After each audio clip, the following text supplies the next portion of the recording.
नमस्ते अस्तु भगवन् विश्वेश्वराय महादेवाय त्रयम्बकाय त्रिपुरान्तकाय त्रिकाग्निकालाय कालाग्निरुद्राय नीलकण्ठाय मृत्युञ्जयाय सर्वेश्वराय सदाशिवाय श्रीमन्महादेवाय नमः।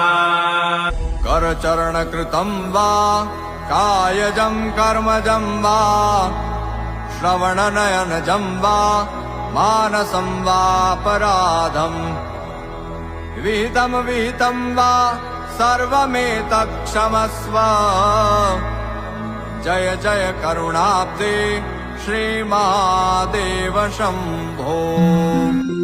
नित्यानन्दकरी वराभयकरी सौन्दर्य रत्नाकरी निर्धूता